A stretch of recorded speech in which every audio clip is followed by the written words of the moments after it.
What is up, everybody? Happy New Year and welcome back to the Movie Battleground. We are back into our tournament matches. I hope you guys enjoyed the little bit of a break we took over Christmas, putting out some of our first exhibition matches. Obviously, as we do, this is recorded before those. So I hope they go well and they're not a total mess. But we are back in the tournament, in the matches that actually matter. And I couldn't have a better one to start the year off because we have what is technically our second full metal exhibition. In the previous round of the tournament, Amaru Moses took on a fellow Full Metal member in Malcolm Lay, and he has beat him to move on to take on words are tricky. Jay Burnz is here tonight, and he is also playing Amaru now, as these two good friends are going to take each other on. And let's go ahead and get into it. Up first, introducing with a record of 2 wins, no defeats, he is Amaru Moses. How's it going, sir? Going well. Excited for this. Usually I'm hella nervous before a debate. And then I realize I'm facing somebody I argue with every day anyway. So this is the first time we get to do it in a formal capacity. So this is going to be fun as hell. It's just going to be fun. Absolutely. For the first time tonight, somebody else will deem who the winner is. You won't just walk away and think, yeah, I won that. So just overall, how you feeling, man? 2 good matches under your belt, 2 solid wins. How are you feeling coming into this? I'm good. I know, like I said, me and Jay argue a lot, so I know that this is gonna be a battle. I am very confident in every single one of my arguments. I believe I can take every single point. However, I'm going to have to fight for it. It's gonna be close. And you know what? I feel like whoever comes out, we'll be all right. I want the win, though, of course. All right. I'm going to go ahead and send you to the back and bring in your opponent. Coming in with a record of 1 win and no defeats, he is Jay Burnz. Would Jay, you like to making fuck bills? Turn the music back on. Yes, sir. Absolutely. Right away. No. What's up? You know what? Rue's not wrong. We argue. I've helped him prep for other matches as well in the debate arena. So we have a little bit of insight to each other. He says he's confident that he's going to take every point. I am confident that he will not take every point, and I don't want to see any favoritism just because he happens to be a member of an online trivia professional league. I want this to be an above the board thing. Don't give him no special fucking treatment. Also, Rue, Wu-Tang Clan, Old Dirty Chinese Food Restaurant for life, baby. Let's do this. All right. I would ask you some question about how you upset potentially the biggest prospect in the tournament, but you look ready to go, so fuck it. Let's bring in the other hooded guy. And, he said it before I was going to say it. Wu-Tang, let's go. Wu-Tang! Diversify your bonds. I have not listened to enough Wu-Tang to do that thing, so I'll just be straight up. Look, we're going to leave you in the gravel pit if you don't protect your neck. Yes, sir. I do get that reference. There will be no Wu-Tang in the debates tonight unless they continue to bring it up. However, there will be movies. Movie Battleground is a best of 5 rounds. First to 3 points wins. Each round is worth 1 point at the end of it. If one of our competitors happens to get 3 points in a row, not only will that just be a huge bragging rights, but it'll also be a knockout by win. If it is tied 2-2 at the end, we go to the blind round. Amaru knows a bit about that. Jay avoided that in his first match. In terms of the debates, the first 4 rounds, the competitors were given their questions ahead of time. They were given time to prep as much as they liked. And the way it's going to go is they will have 1 minute to start to open up their arguments. They'll be followed by 2 minutes to kind of expand and discuss their pick more. Then there will be a 4-minute open debate where they'll trade blows, go back and forth, or just rap Wu-Tang lyrics, whatever they choose to do, at which point they will have 1 minute to close following that. So going into this, Jay, as the person who is deemed the favorite by random wheel spin positioning, you have chosen to go first on questions 1 and 3, which means Amaru will go first on 2 and 4. With all that said, you guys ready to go? Bars. Yes, sir. All right. And so getting into it, as I deemed following the first match of Movie Battleground, every big match that we have is going to come with a first. And that first is a Matt Damon question. So because it's the first match of 2022, we're talking about Matt Damon. The question is, what is the worst Matt Damon film of all time? He is an actor who is mostly known for good stuff, but that doesn't mean he doesn't avoid shit. So with that said, Jay, you are up first. I'm going to go ahead and bring your timer into the call. I will disappear, and it will continue when you begin speaking.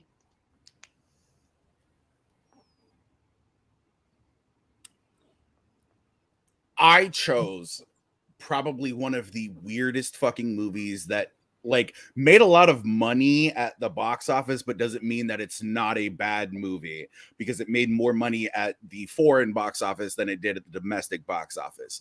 I chose a Matt Damon movie where, surprise, surprise, the white dude happens to be a fucking savior again at the end of the day in a fucking cultural place that he has absolutely no point in being in. I chose The Great Wall. This movie is not only fucking just anachronistic through all hell, because it takes place in like the 1100s. They're on the search for gunpowder. I'll get into it, but I'm going to tell you this right now. The Great Wall is probably one of the worst movies. Even if you're just looking for something to have a little bit of fun, this ain't the movie to watch with Matt Damon if you want to have fun. My opponent actually chose a pretty decent Matt Damon movie, whereas this is just hot garbage no matter what. The CGI is bad. The historical inaccuracies are terrible. And Matt Damon is not Nick Cage. He does not need to pick up and say yes to every movie that is put in front of him. And time. All right. Amaru, back to you. 1 minute on the clock when you start speaking. You know what's worse than a boring movie with no purpose? A boring movie that thinks it's smart, thinks it's saying something, and ends up having absolutely no purpose at all. And Suburbicon is horrible because of that. It first tries to be like Pleasantville, completely misses on that. Then tries to be like something like The Family, where there's a sick underbelly to this family unit, completely misses on that. And worst of all, from beginning to end, it actually tries to say something about society and racism.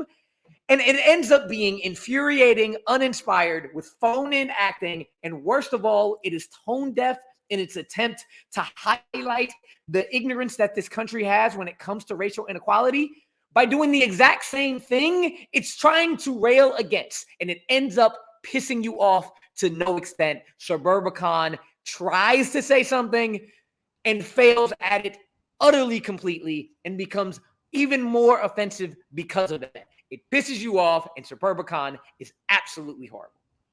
I yield the rest of my time. All right. Both competitors giving good openings as to why their films fucking suck. Jay, you have 2 minutes to sell us more on why. Picture it. China, 1100s-ish, the 12th century China. What do you expect to see? Chinese people, right? People of a certain cultural orientation. You know what you don't expect to see? Matt fucking Damon. You don't expect to see Matt Damon on the search for gunpowder, which is already on the Silk Road, making its way closer to Europe than fucking China. Because honestly, history states the Netherlands had gunpowder in 1059 via the Silk fucking Road. They didn't have to go all the way to China. And the fact that they tried to make this into some fucking alien extraterrestrial movie on top of that, and then they have to fight aliens. Like, cool. So not only is it historically inaccurate, it's fucking weird. And the aliens don't even look good. You don't even fucking understand half of what's going on. At least with, I don't want to get into that portion of it yet, because we're not going in the back. We're not going back and forth yet. There's a lot that's going on in this movie, and it's in way too many places. It is all over the place. It has absolutely no focal point. And then they're like, oh, hey, let's throw a Latino guy in here. Let's throw a white dude in here, and let's have them team up with a whole bunch of Asian people. And that's somehow going to make it less of this is a Matt Damon focused movie. And it doesn't work the way that they try to make it work. This movie, if you have seen it, I am sorry. I rented this movie for $2.99. I watched the entire thing and then asked for my money back. That's how bad this movie is. I could at least get through my opponent's movie. I'll use the rest of my time. Suck my dick. Fuck you.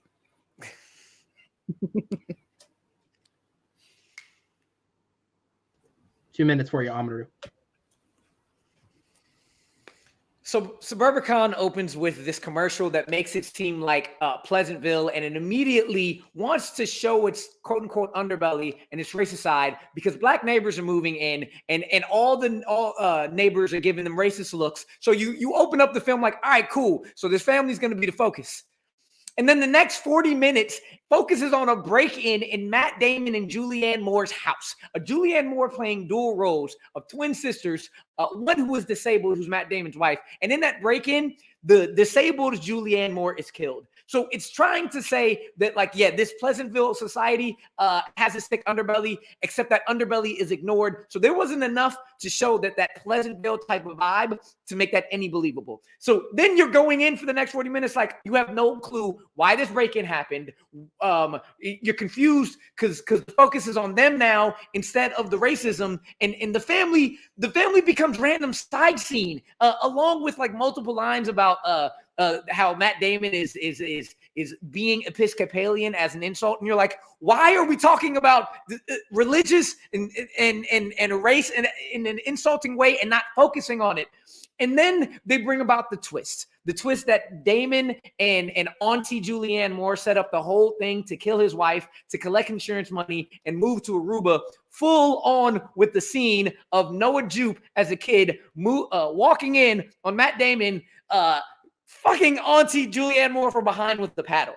So they try to be a black comedy that isn't funny, and then try to be a thriller as they're trying to escape the guys they hired to kill his wife. They're trying to escape the insurance claim salesman and Oscar Isaac, who they kill off in 2 seconds, and string along the kid the entire way, and focus on this piece of shit family. While in the backdrop, the black family is being ignored completely. You don't know the black wife's first name. The black father has 0 lines. And instead of giving any type of notice to that family, let's focus on this wife killer and envious twin who are trying to escape everything. It's hypocritical, it's ignorant, it's unfunny, and it's infuriating.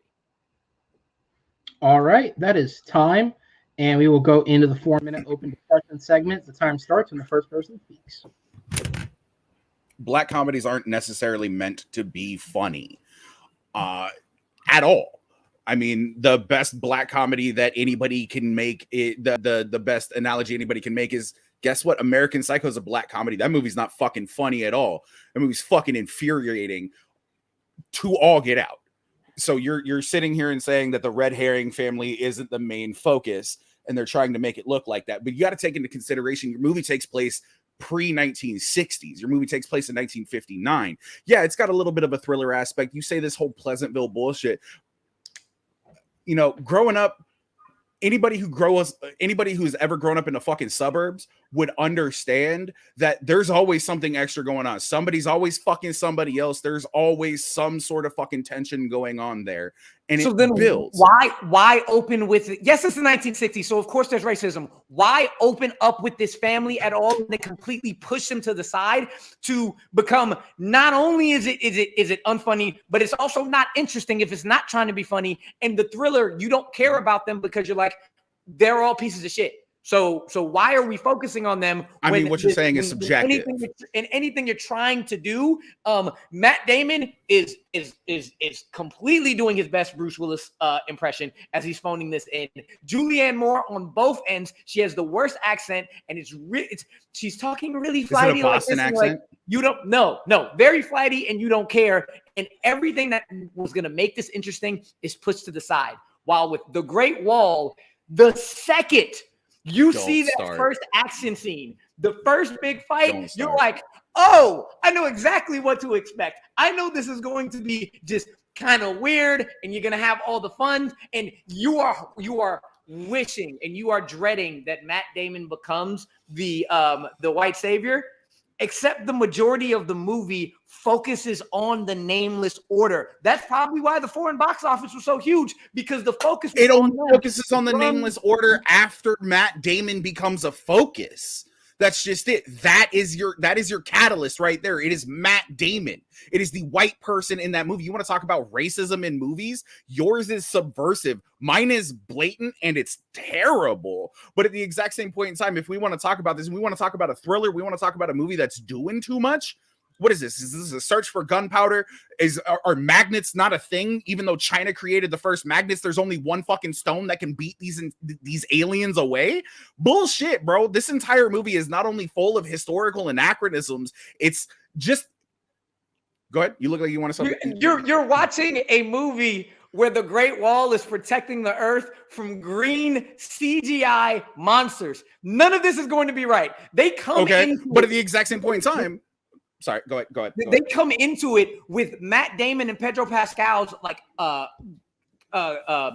chemistry, kind of like Thor and Loki when they said get help. They made them work with each other as the two dudes that go at each other but love each other. They only spent about 10 minutes not with Matt Damon and Pedro Pascal running from a nameless mob, and the second they run into the army, Matt Damon and Pedro Pascal are gone for the next 15, 20 minutes because you get to see everything that the Nameless Order gets into. Their drums, their music, it's called their choreography, world building, the aesthetic. And what you end up getting is a dope-ass martial arts fantasy film. And when I say dope, I don't mean good. I mean, I'm going to sit back and have fun because they're actually giving the Asian actors the focus while Matt Damon and Pedro on the side. What you actually get is an entire fucking scene or a set of scenes that is constructed around the fact that we don't need that, because we could have had that entire movie, that entire 20 minutes, that entire 15 minutes that you're talking about. We could have had that entire fucking movie had we not put Pedro Pascal and Matt Damon in it. But at the exact same point in time, what did we do? We decided to throw Matt Damon into it. You want to sit here and talk about how that's fucking dope. Honestly, your movie's got Suburbicon really has Hitchcock vibes to me, and I like Hitchcock, and I like the fact that I get a little bit of thriller there. There's a red herring which points out a white person's inherent fucking, oh no, the black family's obviously the one who did it. This is bullshit, bro. Your movie is way better. And time. All right. We're gonna go to the final 1 minute closings. Jay, you're back up. Time starts when you begin speaking. Rue did one really good thing for my argument. He pointed out the fact that without Matt Damon in my movie, it is really good. He complained a little bit about acting and accents from people. Guess what? People do bad acting. Look at Ben Affleck in Daredevil. It's not a bad movie. He acted in it. All right. It's terribly directed. Maybe if they had a better director, it would have done a little bit better. His movie is actually still enjoyable to watch. You are entranced in this story that happens in suburbia like this. My movie, on the other hand, you also brought up the fact that, oh no, the Great Wall is meant to keep green CGI aliens out. It was meant to keep the fucking Huns out, bro. And it did its job. It's literally a story about calling another race of people fucking aliens, essentially, and it's got a white dude in the fucking lead. I'm sorry, I know I'm nailing that fucking point home, but it really needs to be said. You cannot just throw a white dude into a movie that's dope as hell and then make him the focus when that makes it terrible. All right, Amaru, you have the final minute on the clock. Time starts when you speak.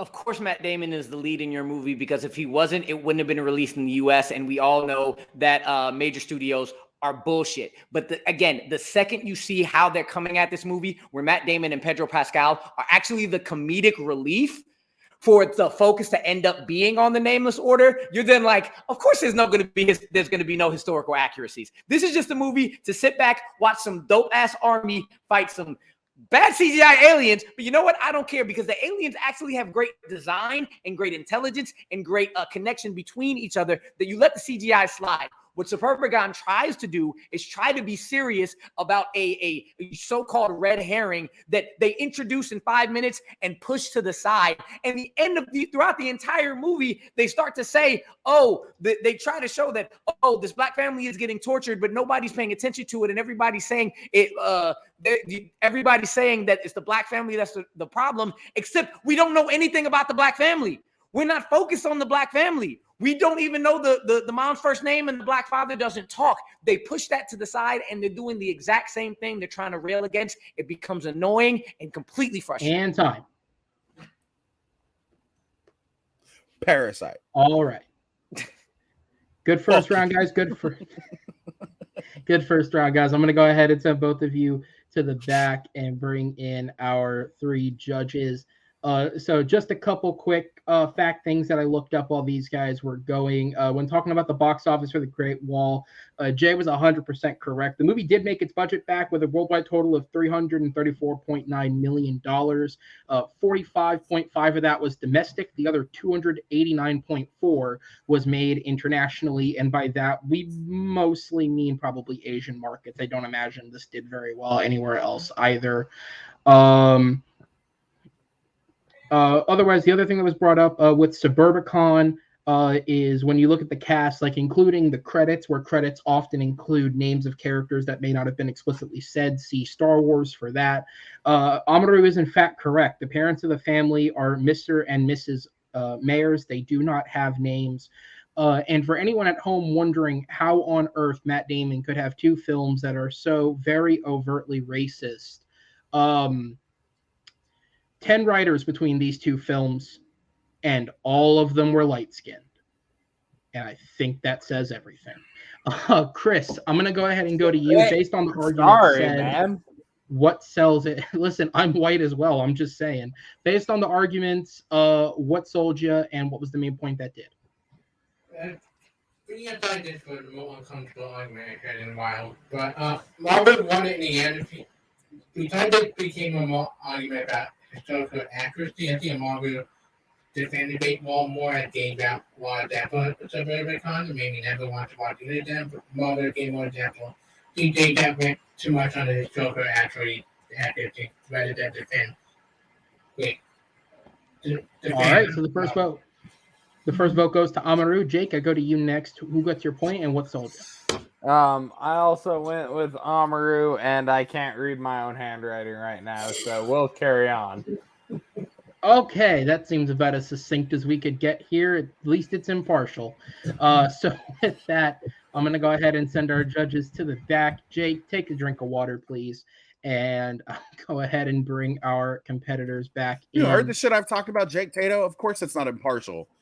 You brought the most biased potato on the face of the planet. Hey, dude, he was free. What are you going to do? So pay somebody else. Said, fair enough. The other guy fell asleep, if it makes you feel any better. So we're going to go ahead and move into the next question, which is with the Marvel Cinematic Universe being an ever-expanding and growing thing, we have reached the point where there are franchises within franchises. And so my question to these gentlemen was, what is the best, and I reworded it so it makes more sense saying it here, but what is the best individual trilogy or duo or series or whatever the fuck of films within the Marvel Cinematic Universe for people watching at home? The options that they could have picked from are scrolling across the bottom. This includes the Iron Man series, the Guardians of the Galaxy films, and the Avengers films, multiple different series within the MCU. At this point, even though this is coming out after certain other projects have been released that would relate to this, it is being recorded before that, so those were not taken into account. By that, I'm saying Spider-Man's not out yet, guys. Sorry. But with that, we're going to go ahead and give it over to our competitors once again. Amaru, you are up first, and the timer will start when you begin speaking. Before that, and Aaron, come back in here. It's called a duology. Duology. Thank you. This is the second time in a row I think you've educated me on English, so I'm going to keep bringing you back for that reason. All right, because I need it. Thank you. Go ahead, Amaru. The MCU has been able to make many franchises work, but all of the series either have very high highs and very low lows, are consistently good, but not great. All of them but one. Only one has arguably the best MCU movie of all time, another top 5 MCU movie, and one of the simultaneously one of the best and most underrated origin stories in the in all 23, 24, 25, however many MCU movies are out now. And the only one that's been able to do that is Captain America.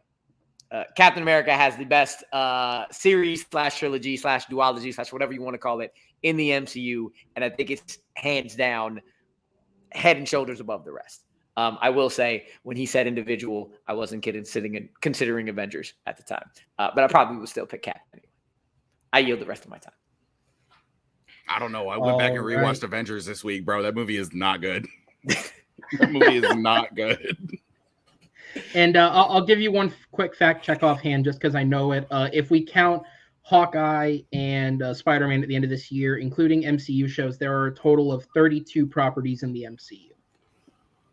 Thank you. Old enough to rent a car. All right, Jay, go ahead when you're ready.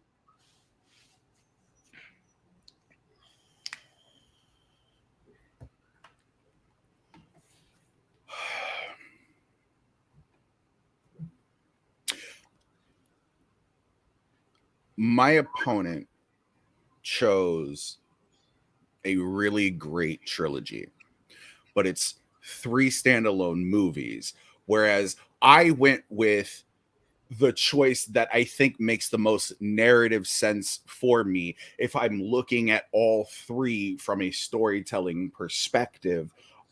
As much as some people may or may not really like one of those movies. It is a complete story of growth, betrayal, and redemption. I went with Thor. I went with the Thor trilogy. And yes, that includes Dark World, and I will say positive things about the movie that I know a lot of people do not like. Thor is probably one of the more sincere trilogies that we have ever gotten when it comes to the MCU.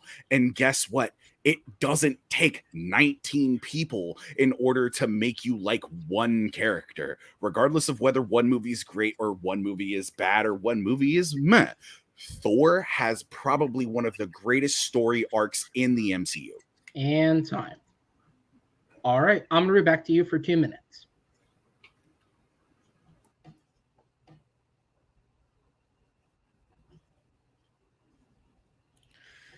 Sorry.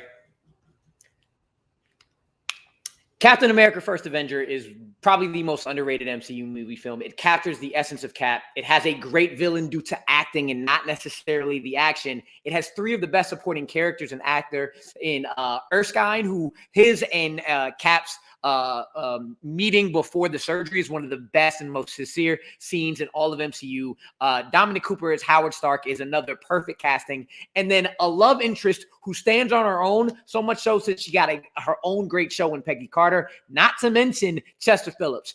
Winter Soldier is the best movie in the entirety of the MCU. Guardians is often thought as the game changer, but it was the Winter Soldier that actually was the first MCU movie that was a great movie that happened to be a comic book film. If you took the name out, it still would be an amazing spy thriller. It has the best action from hand-to-hand combat to sprawling gunfights. It has memorable lines and great set pieces. The elevator scene and Nick Fury's entire car scene, which was just a small part of probably Samuel L. Jackson's best work as Nick Fury, and Robert fucking Redford. Civil War was Russo's audition for the Avengers to handle so many characters, to have 2 of the best intros with Chadwick's best Black Panther performance and the absolute best live action Spider-Man, and take that Pac storyline, make it make sense in the MCU politically, ideologically, you know the word I'm trying to say, and stakes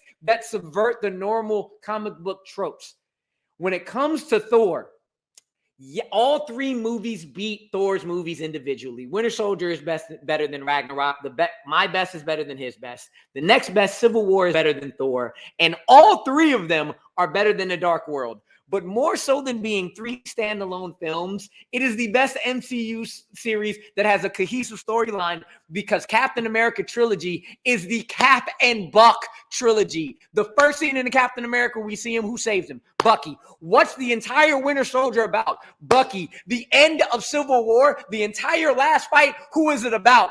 Bucky. The Cap series is a Cap and Bucky series. That's why it's cohesive. And time. And the word you were looking for is ideologically. Jay, back to you for 2 minutes.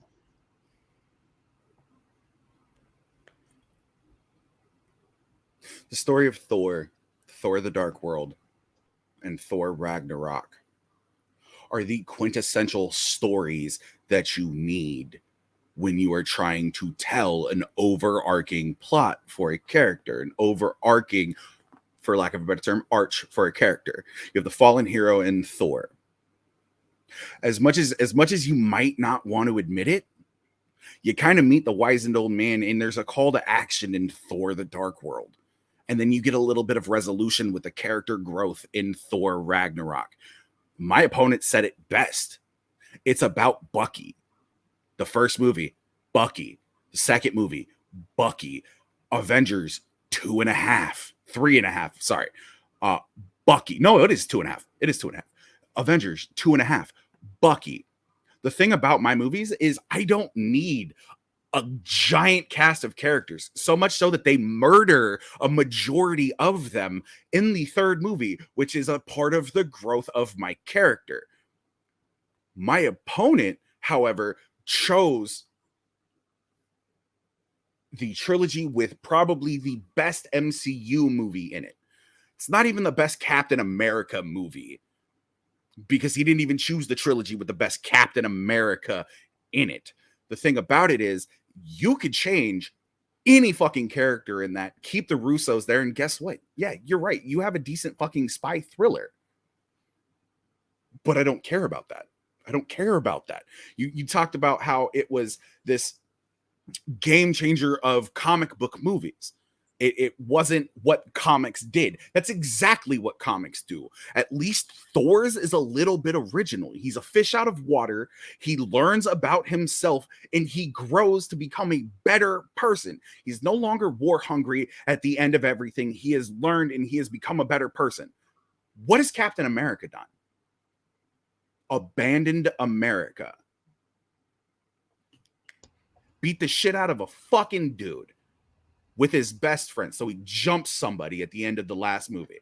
I don't give a fuck about that. Thor is way better than Captain America. Okay, that is time. Go to the 4 minutes before I break at the thought of Captain America jumping somebody. That was a good line. 4 minutes when somebody speaks.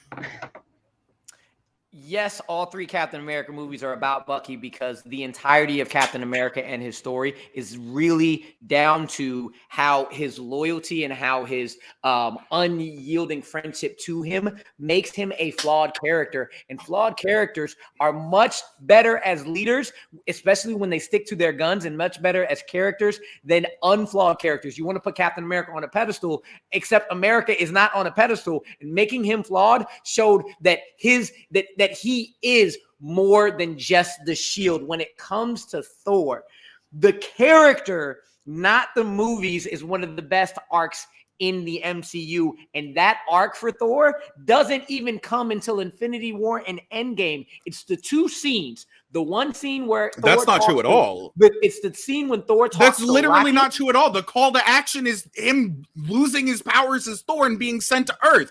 Don't give me that bullshit, bro. Do not give me that bullshit. Thor was good. Thor is Shakespearean. That works. But however, the majority Shout out of to the Kenneth movie Branagh. Around it, the love triangle doesn't work. It hits the same beats about the redemption story with CGI, with the destroyer. Bro, I don't really want to hear about shitty love triangles in Thor. I really don't, because they had this whole will they, won't they with Black Widow and fucking Agent Carter and then Agent 13. Like, I'm over that. Like, if you really want to bring that in, and you know what? I will say it here because I really didn't want to say it in my opening arguments. Captain America is probably one of my favorite scenes ever in a comic book. is Captain America's you plant yourself like a tree beside the river, and when people tell you to move, you say, no, you move.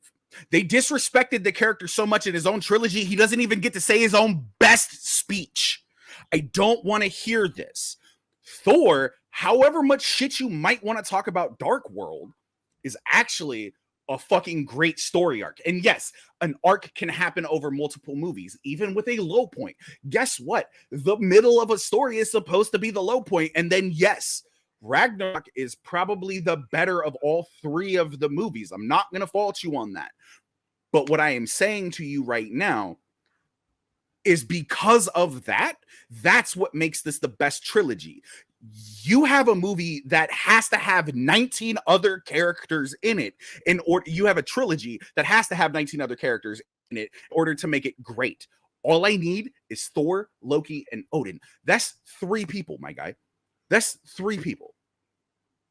So I'm going to go back to your Thor argument because you basically are telling me that my movies are better than yours, and you're facing it on the fact that Thor That's not what I said. has his arc. Well, I'm saying it's not what I said at all. Because we know Dark World. You can't put words in my mouth like that. Dark World is the worst out of all of them. Thor was good, but it hits some of the same beats as comic book movies. And Ragnarok is a triumph. But because it's phase 1. The humor can get a little taxing, like the sun's getting low over and over again. That orgy ship and the devil's anus jokes can get a little taxing. However, in the end, it's not better than when it's me. However, you're going to tell me I can do this all day doesn't get old? They say it 3 times. They say it 3 times. You're going to tell me the trilogy once in First Avenger and once in Civil War and once in Civil War. The only other they say time it twice in the first movie. They only ever they say it twice in the first movie. Endgame. No, but back to your Thor argument. Twice in the first movie. The call to action 3 times. The call to action that Thor has about losing his powers and learning to and grow becoming a better person overall. Yes. By Thor Ragnarok, he's already you're literally talking about it. You're talking about a character. You're talking about a character who has become the pinnacle of what everybody wants to be, and he still has shit to learn. Whereas what I'm talking about is a character who started off as a demigod, an almost nigh unkillable individual, and learns humanity along the way. Your character doesn't have any growth because all of your movies are essentially just Avengers previews. But again, you're talking about the characters and not the movies. And yet again, as I'll get into in my minute, you're actually slightly wrong. You're slightly wrong. I'm really not, though. You said it in your opening. And time. All right, we're going to go to the 1-minute closings. Amaru, you're up first. Time starts when you begin speaking.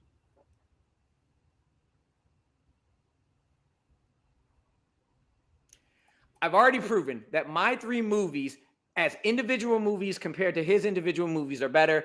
And I'll go over as how as an arc, as a story, it's better as an arc because in terms of Cap starts off at trying to find out how he's the better person. And then as it goes through, he becomes a super soldier. We actually find out that he's more and more flawed. And those flaws make him a better person, make him a better human, and make him a better leader in the end to stand up against the country that he has the shield for, so much so that he drops the shield to show that, hey, I'm flawed. This country's flawed. I'm not going with something that goes against it. And it's so much better that somebody else says his line for him so he can learn that. When it comes to Thor, that call to action when he grows, that growth is thrown out the window when he's selfish again in Ragnarok, saying he's the strongest Avenger and all the shit he talks with Hulk. His best lines and his best scenes in arc come in Infinity War talking to Rocket, and then in Endgame when he talks to Frigga. His growth, it comes in those movies, not in his own trilogy. Cap's trilogy is better than Thor's. All right, the last minute goes to Jay. Time starts when you speak. And foremost, you want to talk about Cap's big moment when he drops the shield? He wouldn't have dropped the shield if it wasn't for Tony Stark saying that's my property and fucking crying after he jumped the shit out of him with his fucking 80-year-old best friend. I don't want to hear that. You want to talk bro, we have literally spent the last 8 minutes trying to make our arguments for us. No. Steve Rogers and his movies do not denote how great of a character he is. You know, movies do denote how great of a character Steve Rogers is. The Avengers movies. The Avengers movies do a better job at making us love Captain America than his own trilogy. And I am saying that as a fan of Winter Soldier. Thor, however, has a complex character arc, and yes, a very difficult movie to sit through. But once you do, and you go back and you hit it with a rewatch, guess what? You can actually see the growth of a character. And you know what? Just because you're a better person doesn't mean you might not slip back into a little bit of selfishness, but you still continue to grow from that point. It's making steps forward every day. Captain America doesn't do that without everybody helping him. All right. We're going to go ahead and send these guys to the back, and we'll go ahead and bring in our judges for this round. Not a lot of fact checking here. The only thing was because it was brought up, the line "I can do this all day" is said 4 times throughout the whole MCU, 3 times specifically in the Captain America trilogy. It is said at the start of the first film when Steve is dealing with the bully in the alleyway. It's later said to Red Skull during one of their confrontations, and then it is said again in Civil War when Steve and Bucky are fighting Tony. With that said, Jake, I go to you first. Who does your point go to, and what was the main thing that sold you? This one went to Jay for me because he countered with the "I can do this all day" thing, and also that he said Avengers was better for Steve and stuff like that. So, Jay. All right. And Andrea, I'll go to you next. Who does your vote go to, and what sold you? I'm gonna have to go with Jay also. Just because I think Rue shot himself in the foot when he said that it's a Bucky movie, whereas it's a more of a Steve Rogers Bucky movie. So it's not centric to Captain America. It's himself. So I guess he shot himself in the foot in that one. So I'm gonna give it to Jay on this one. Okay. All right. I'm gonna go ahead and send you guys to the back. Thank you so much. And I'm going to bring our competitors in. Did not think I was going to win that. Rue, you had me all day, bro. Hey, you had me all day. That was a great argument, bro. Yes, sir. That was a great argument, dog. This is the one that I was like, if I don't win this one, I lose the entire thing.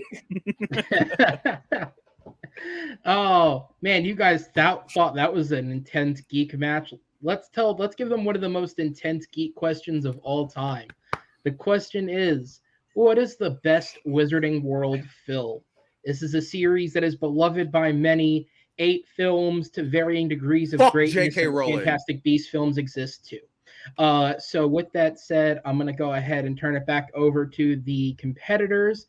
And Jay, you're up first. The timer will start when you begin speaking. Hey, Rue, do me a favor. Tell me which movie you chose again. It doesn't matter. It doesn't matter. I have the better one. At the exact same point in time, I will say this right now. If we want to talk about probably one of the most accurate book-to-screen portrayals of a movie ever, and I'm not just talking like dialogue, I'm not talking comms, I'm also talking set design. This is the first time that we actually get like the Hogwarts as it's described. This is the first time where we actually get to see Dumbledore with a little bit more of the sway and power. I chose Prisoner of Azkaban, probably one of the like very first movies that denotes the darker turn to what will become probably one of the darker children's franchises of all time. But you get to see a lot of it. Alfonso Cuarón put so much into this movie directorially. You get great performances from Rupert Grint, Daniel Radcliffe, and Emma Watson. This movie just shines through when the next couple of movies are just really kind of fucking hard to sit through because they jump around so much. This one actually got to take its time and develop and become an excellent movie. All right, I'm going to go back to you. 1 minute on the clock when you speak.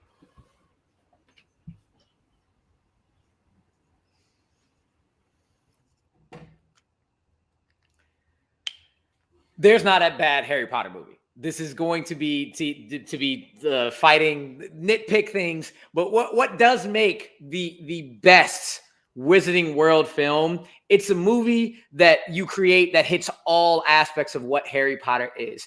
A great fantasy epic. It generates wonder of magic that is still a coming-of-age story and has the looming threat over it that feels real. There's only one movie in the entirety of the series that does all of that throughout the entire movie and does both and all of that well, having the threat, having the darkness, but still having the wonder, realizing that they're still technically kids and letting those grow organically together. The only movie that does that perfectly is Goblet of Fire. I yield the rest of my time. All right, yielding the rest of his time there. Go ahead. All right, Jay, 2 minutes on the clock for you. Time starts when you begin speaking. From the onset of this movie, it's just pure wonder. You want to talk about a movie where magic is set and it's just so beautifully set up? This is probably the one. Are we going to neglect the fact that this is the one we meet the one character in this movie, this franchise, that has a deeper connection to Harry than almost anybody? And two people, mind you. Two people. We get Sirius Black and we get Lupin. We don't get Sirius until the very end of the movie, which I think makes it a little bit more dramatic. And I like that fact. They didn't miss out on a lot of things from the books in this movie. Whereas Goblet of Fire was so fucking long, like 565, 567 pages or some shit like that. They had to cut so much out of that movie that there's bad pacing involved in it. My movie is coherent. You could literally just start at any scene in this movie and be ultimately sucked in. If you're not starting from the very beginning of Goblet of Fire, you don't know what the fuck is going on. You're lost in the sauce. This is a movie. Prisoner of Azkaban is a better movie, not only visually, but by storytelling and by acting. It is such a better movie. You want to talk about a coming of age movie? You want to talk about how lycanthropy isn't a fucking allegory for people coming into puberty, becoming monsters, for a whole bunch of just other shit that goes on in the human body. It's so much better at telling a story that we don't need an over dramatized ending to a movie. All we need is, yeah, like hero, yatta. It does such a great job at telling a succinct, closed story. And again, we don't need 1.5 million characters in this film to tell the story that you want to tell in your film. Prisoner of Azkaban is the better movie. And that is time. Amaru, back to you for 2 minutes on the clock. Prisoner of Azkaban is the best book-to-screen adaptation. Where is Crookshanks' relationship with Sirius? Why does the Whopping Willow not have a stump to freeze it? Where is the entirety of the Shrieking Shack's backstory? See, Prisoner of Azkaban is a short film, and they cut so much essential stuff where in terms of Goblet of Fire is so big that they cut the essential fat that was not needed. They didn't need Winky. They didn't need Bagman. They didn't need the Quidditch World Cup. And they did all that in order to make that really large book into a very cohesive and free-flowing movie. See, what the early films do, they create a wonder, but they are strictly children's movies. What the later films do, they're very dark, they're very gritty and have weight, but it loses that sense of wonder and magic you fell in love with. Goblet of Fire becomes that free-flowing movie because it cuts that fat, that does both perfectly, showing the best of both worlds and transitions you from adolescence of the early films into the young adulthood of the later films. Scenes like when Harry walks into the tent and just says, "I love magic," remind you of that wonder. The entire Triwizard Tournament and the Yule Ball reminds you that they're high school kids, and you get an actual high school movie while representing all the magical aspects and great adventure sensibility that fantasy epics have with the 3 tasks. But simultaneously interweaving at the same time from the moment the Death Eaters arrive at the Quidditch World Cup and slowly throughout the movie, gloom and dread just slowly builds more and more. And it just feels like there's something in the background that's just waiting to explode. And it finally does in the courtyard where it hits home and Cedric Diggory Edward Cullen dies. And if you don't know the book, you don't think something like that's going to happen. And you're like, oh shit, they killed somebody. And they really bring it home when Amos Diggory screams out, my boy, my boy. It's the perfect transition from wonder to gloom. And it's capped with amazing performances from Brendan Gleeson, amazing performances from David Tennant. Rupert Grint gets to show some range when he gets angry at Harry. Hermione is shown more as a nerd. She's shown as a woman at the Yule Ball, as an amazing young woman, and their hair is absolutely fantabulous in the entire movie.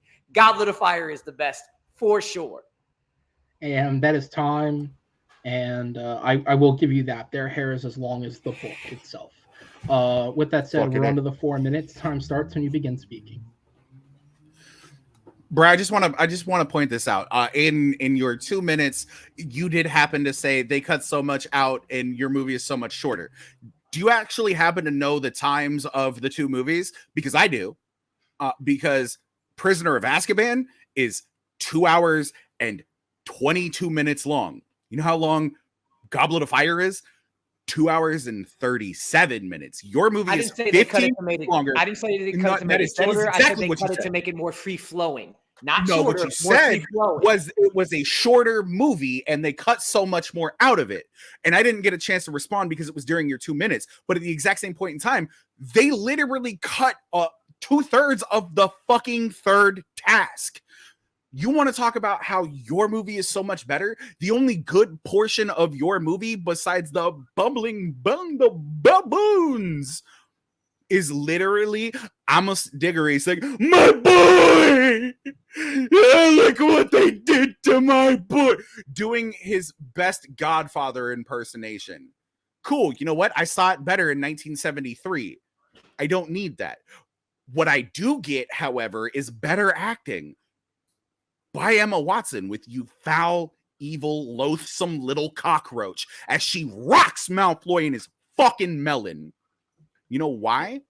Because that's really her start of her coming of age. And you know where you see Hermione act just as well? Not only when she cries at the Yule Ball, but when she yells, I'm not an owl at her two best friends. You see that same acting from all the one. You want to talk about acting? You don't, though. That's just it. That's forced. Acting? That's forced. Daniel Radcliffe going, I'm going to kill him. I'm going to kill him after he learns about Sirius is awkward and ridiculous. And I'm going to make this point again. I'm saying why it's awkward and ridiculous? Because he's becoming a teenager.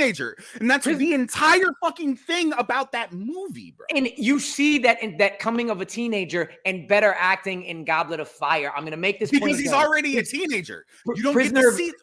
Prisoner of Azkaban is a shorter movie that cut more of the essentials. It did not. While Goblet of Fire is a shorter book is a longer book that cut the fat that was needed. That's what I'm saying. So now look at here. Prisoner of Azkaban was definitely a step in the right direction, but it doesn't capture that balance like Goblet of Fire. Goblet of Fire duly carries the tone of wonder and weight throughout the entire film, while Prisoner of Azkaban keeps going back and forth and back and forth. It's a really nice script that you're reading from. Yes, I'm reading because I read from the book because I have my shit written out because Hagrid's scenes. We're not talking about the book. Stop the movies. We're talking about the movie. We're talking about which is the better film, not the better book. And by the way, my book's better than that book. I'm just. You were the one who brought up big to screen adaptation. I am not talking about. You're right. I did. You don't know because if we're going to talk about a faithful adaptation, guess what you get? A better one in Prisoner of Azkaban than you do in Goblet of Fire. You can't just say we're not talking about the books and then talk about book to screen adaptations. Choose one, fam. Choose one. You can't do both. Don't try to tumble me. Don't try to tumble me. Don't do that. First and foremost, if we're going to talk about some of the more emotional moments in Harry Potter, and because you brought up Amos Diggory and Cedric / Edward Cullen's death, let's go ahead and do that. Let's go ahead and talk about the fact that this is where Harry learns to embrace the joy in his dark life, where he has to be able to harness his happiest memory. What's he have to do? Point his wooden stick at no-nos at the end of your movie? Okay, cool. It was going to happen eventually. This is the only movie that actually stands alone because we don't really need Voldemort here. Your movie doesn't work without Voldemort. My movie works perfectly within the realm because this is the one that really brings Harry into that teenager, almost adulthood. It works so perfectly. It looks so good, and it's acted way better than I'm Not an Owl. Okay, cool. Prisoner of Azkaban, again, is a step in the right direction, and it's great. But what it's missing is the fact that it's doing both of the wonder and the gloom at the same time. So it's doing both of the things. Swap back and forth and back and forth. While it's doing a good job at both of those things. Goblet of Fire perfects what Prisoner of Azkaban started. Oh, if I could adjust my timer, I would give you both an extra minute just to keep doing impressions from the film. With that said, Jay, you have one last minute. Use it how you choose. Time starts when you speak.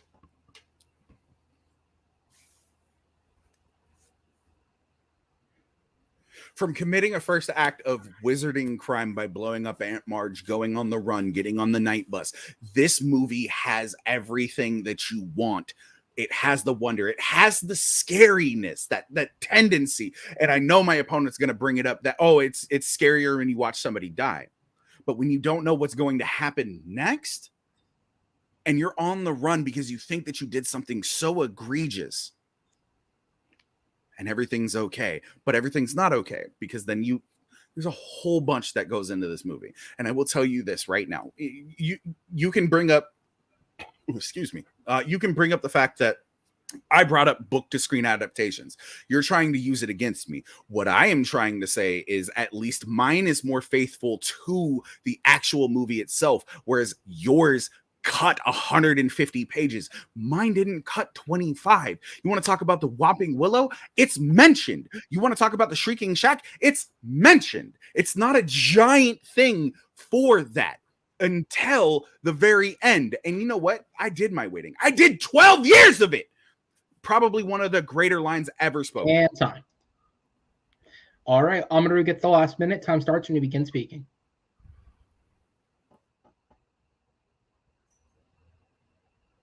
Whether or not you want to call it a book-to-screen adaptation or a movie in general, Goblet of Fire does a better job as a standalone movie without the book and does a better job adapting a larger book and cutting the fat that isn't needed, while Prisoner of Azkaban cuts the whole storyline of Crookshanks, which is essential to Sirius and his journey to the Whomping Willow. When it comes to Prisoner of Azkaban, it is great, but it has to go back and forth, where Hagrid's scenes slow the movie down. And you talked about the third task. The third task had to be changed because there's so much to it that it would jumble the movie. They needed to streamline it, while your Shrieking Shack scene, which doesn't really talk about the backstory of the Marauders, goes by so quickly, going from Sirius to Lupin to Ron screaming to now this guy's a rat to Hermione in the span of 5 minutes to Snape being knocked out. It doesn't give it any weight. It goes back and forth, while in Goblet of Fire, in the very end, when Hermione says, everything is going to change, isn't it? And Harry goes, yes. That's the perfect amalgamation of how they do gloom and wonder at the same time. Perfect. And time. All right, I'm going to go ahead and send both of you guys to the back as I will bring in our three judges. So I do want to say, first off, thank you to both of our competitors for showing anybody watching out there how to do a fight of what's best without turning to the crutch that is Rotten Tomatoes. That is not a diss against anybody who's ever used it. I get why you would, but I just respect the hell out of it.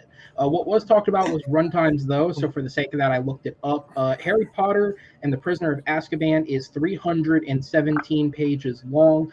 Harry Potter and the Goblet of Fire, I think mathematically, is almost double that at 636 pages. So it is a big-ass book. If you've ever seen it in real life, it is thick. In terms of films, though, however, these guys were slightly off in their estimation. Harry Potter and the Prisoner of Azkaban as a film is 142 minutes, or as was said, 2 hours and 22 minutes. However, Harry Potter and the Goblet of Fire's runtime is actually 157 minutes, meaning it is 15 minutes longer than Prisoner of Azkaban, not 15 minutes shorter. But with that said, it's not about the small little numbers. It is about what these gentlemen said. And so with that, Andrea, I go to you first. Who gets your vote and what soldier?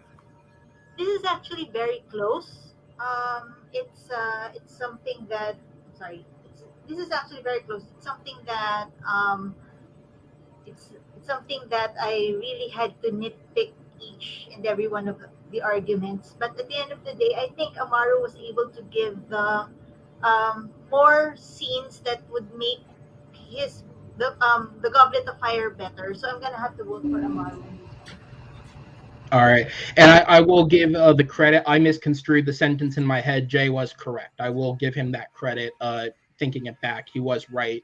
I misconstrued what he was saying in my head. So, but either way, that is the first vote to Amaru. Chris, I go to you. Who did your vote to and what soldier? Yeah, just for a close one, if we're doing for James Bovard, but in the closing argument, we won it in the end because part of that to defend what is effective in the movie. And he pointed out this thing and he pointed out more stuff in film. And then it just became an argument I felt in the middle of it that like which one a better book adaptation and then what is a better film and all the game will point about like a better film than just a book adaptation. All right. So the second point does go to Amaru. Judges, thank you so much. I'm going to go ahead and send you guys to the back and bring back in our competitors. And hold my comments until after this entire debate, but I'm coming back to this one specifically. No matter what happens. If you guys let me record it and sell it, I'll give you a cut of the profits. Fair. Gotcha. Okay, cool. So with that said, you guys thought one geek debate was good. You guys thought two was good. Well, guess what? It is the new year, but Spider-Man, I'm assuming, is still doing gangbusters at the box office because why wouldn't it? So we're going to give a Schmodown Geek competitor and a man who is very well versed in geek if you've ever met him, because good God, this guy knows a lot. Let's go back to the world of Marvel and let's talk about Spider-Man. With the release of Spider-Man No Way Home, director John Watts is officially done with Spider-Man after 3 films. He is instead moving on to tackle the Fantastic Four, and I hope that's good. But with that said, Marvel, if they choose to continue with Tom Holland or if they choose to move on to another path with Spider-Man, will still be looking for a new director. So the question is, which director who's never made a Spider-Man film should make a Spider-Man film? Who has taken over Spider-Man? Now, I should preface for our judges, I phrased it as such. I never told these guys they had to make it a continuation of the MCU. So if their argument doesn't go that route, do not hold that against them. It's just my way of phrasing and introing the question.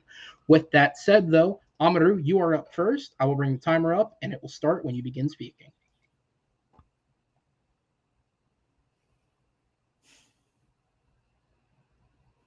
The question is, who should make, the director who's never made one should make the next Spider-Man film? We do not need another Peter Parker film. We got the end of Tom Holland's trilogy coming up, or just finishing, and we got the sequel to Into the Spider-Verse. And whether we do another Into the Spider-Verse next or go live action, it's gotta be a Miles Morales film. And there's only one director who has proven that he can direct the style, the humor, the vibrancy of Miles's world, and the action and emotional weight of the Spider-Verse.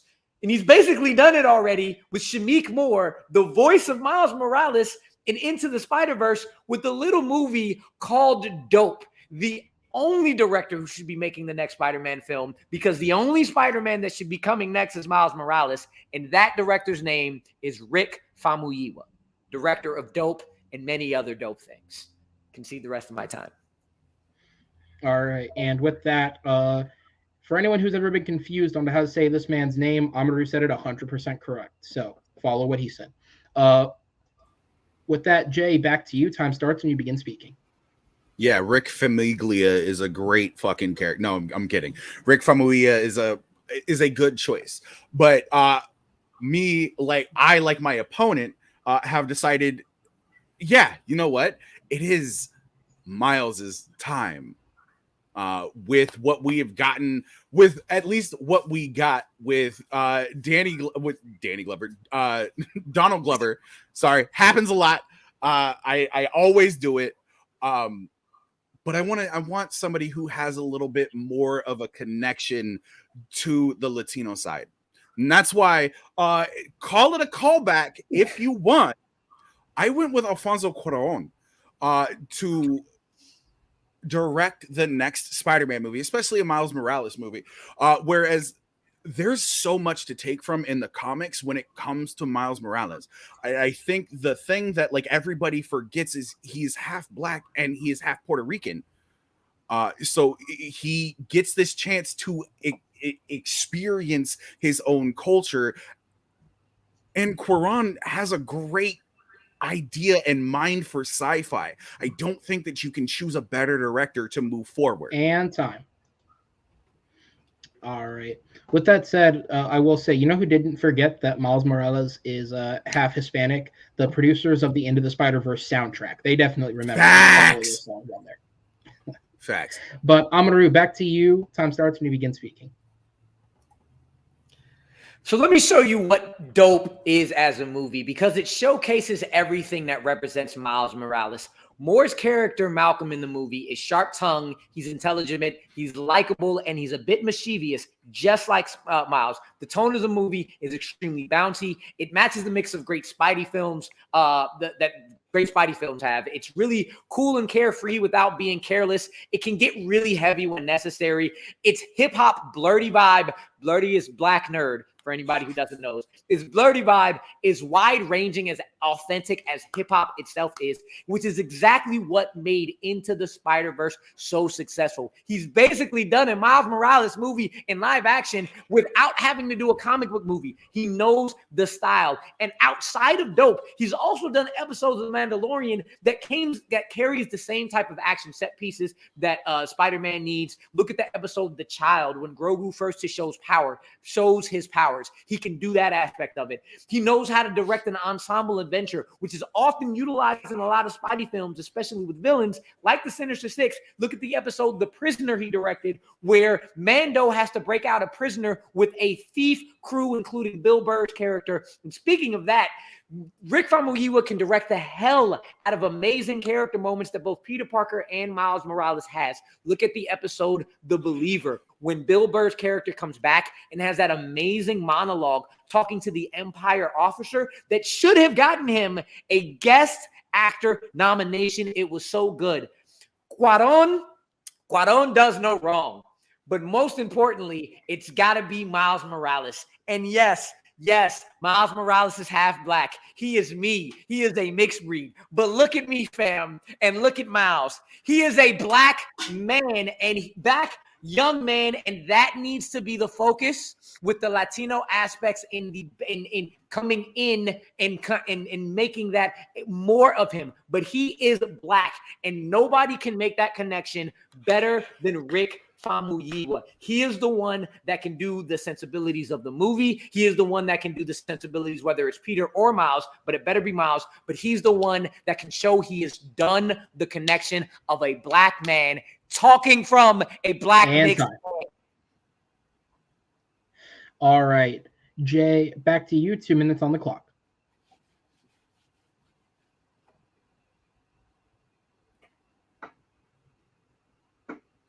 Spider-Man's villains are not fancy and carefree individuals. A lot of them happen to be PhDs. I think he has probably one of the most diversely educated rogues galleries of all time. And you know who happens to film smart people incredibly well? Alfonso Cuarón. He does it amazingly. He brings in this edge of creepy, this sense of dread, which is, I think, something that is honestly necessary if we're going to continue to move comic book movies forward as a medium where people can continue to tell stories that engage the audience. We need more serious directors. At this point in time, I've heard my opponent say, let's continue doing the exact same thing. Let's bring in something a little bit different here. Yes, we don't get a lot of Latino representation when it comes to any form of comic book character.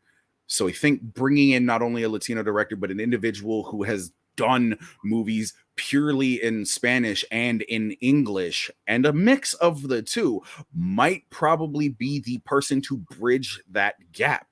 He makes amazingly directed movies. Those movies look beautiful. Those movies are amazing when it comes to the dialogue. And he brings shit out in his actors that most people can't get, even if they paid them millions of dollars. Let's go ahead and go back to the early days of making movies, especially blockbusters, where you don't get you don't get $350 billion to make this look good CGI. You can make a Spider-Man movie literally cheap as hell. The only thing that needs to look good are the villains and the hero. And you know who can do that on a budget? The dude who directed Children of Men. Let's be real here. I think we need to bring a new era into the direction of comic book movies, and it starts with bringing somebody like Alfonso Cuarón in to do that. All right, and that'll be time. We're going to go into the 4-minute open debate. The timer will restart when the first person speaks. Spidey. Miles Morales is the carefree without being careless character, while the villains are the ones that bring the weight and bring the weight out of Miles. And Famuyiwa has proven that he can do both. You want to talk about bringing something new to comic book movies on a budget? If you want to go that route, how many of y'all in the back have heard of Dope, Brown Sugar, or The Wood? Some rom-coms and coming-of-age stories that have nothing to do with comic book movies. And this man's shown he can move into The Mandalorian with that type of sensibilities. Look, Cuarón is an amazing director. Famuyiwa is an amazing director. They both will do very well at this. They both will bring a vibrancy and a color that is known from Miles Morales' story. However, the difference is that Famuyiwa has the experience of hitting that tone and has the experience in the cultural connection that Miles Morales has. Cuarón can't hit that cultural connection. And I don't even think Cuarón can get the vibe and tone of Spidey if he goes too far left, because he hasn't done many of those movies. Maybe one. And I will direct you to a single scene that literally negates everything it is that you just said about him not being able to do that. And that is Michael Caine in Children of Men. He brings a little bit of weight to it, but he is effortless and carefree. He is quippy, and he does everything that is necessary. What you have essentially pitched is Peter Parker color shifted. You literally just want another movie that starts off with a new Spider-Man with the same old story. We don't need an origin story. As a matter of fact, if I was the one to pitch this, it wouldn't be, oh, hey, look, here's the Alchemax 42 spider that bites Miles Morales. We would actually be in the life of this character. We would live in the shoes of this person. And I don't think there's a better director on the face of the planet to do that hasn't already directed an MCU movie if it wasn't Alfonso Cuarón. Last time I checked, Michael Caine is not a 16, 17-year-old mixed race man. So I don't know what connection you're talking about. And Famuyiwa directed the voice of Miles Morales. He's not doing Peter Parker. He's directed Miles Morales and knows how to direct Miles Morales. And I never said origin story. You said origin story. You said origin story. He can do either one. I didn't say origin story until after you. I said he knows how to do it because he's directed and has the sensibility that Miles does. Famuyiwa has proven he can go into the middle of an established story and continue that by directing the episodes in the middle of season 1 and season 2 of Mandalorian. He shows and hits every single box that Miles Morales is. With all of the money in the world. Dope, Brown Sugar in the Wood had no... You continue, but you haven't brought it. The only one of those that you've brought up is Dope, and you bring in the Shamik Moore connection. But other than that, all you've done is bring up the 2 episodes of Mandalorian and how well he's done. That's because it's got Disney money behind it. What happens when they lose that and Sony retains the rights to Spider-Man and it goes back to a company that can't throw that money there? I want somebody who can make something like Itu Mamo Tambien. I want somebody who can make something like Gravity, where it can be this condensed storyline and it doesn't have to be this greater thing. It can be condensed down to a single borough in New York City. You're looking for somebody who can bring in a whole bunch of greatness. Don't get me wrong. Rick Famuyiwa, great director. Great director. I don't think he has better movies than Alfonso Cuarón, and that's subjective at best.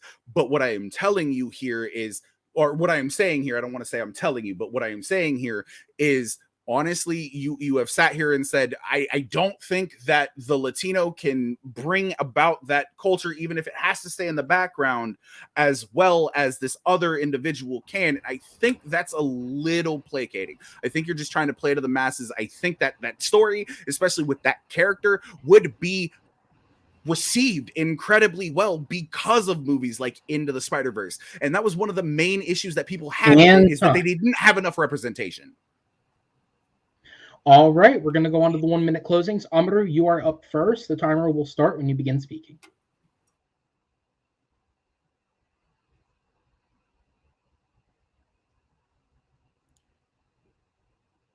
Rick Famuyiwa's The Wood is a coming-of-age story of 3 young black men in Los Angeles and what they end up being when they're grown. Brown Sugar is a romantic comedy that takes hip-hop and vibes it with the romantic comedy that's happening on screen. 2 stories that and movies that I am pretty sure probably have smaller budgets than Children of Men and Gravity, and are more contained and more singular than both of those movies. And what I'm saying is, both Alfonso Cuarón and Rick Famuyiwa would kill the next Spider-Man movie, Miles Morales or Peter Parker. However, the next Spider-Man movie has to be Miles Morales, and Alfonso Cuarón does not know what it is like to be a black man, because Miles Morales is a black man. Rick Famuyiwa has proven he can direct the stories of black men. He can direct the stories of coming-of-age films. He can direct Spider-Man sensibilities, because he has directed the actual voice of Miles Morales on top of movies that have all of those things in it, and he can bring somebody else in to help him with the Latino sensibilities. Cuarón cannot do the major part and needs somebody else to show him what is in your And time. All right, Jay, you have the final minute of the first 4 rounds. Time starts when you begin speaking.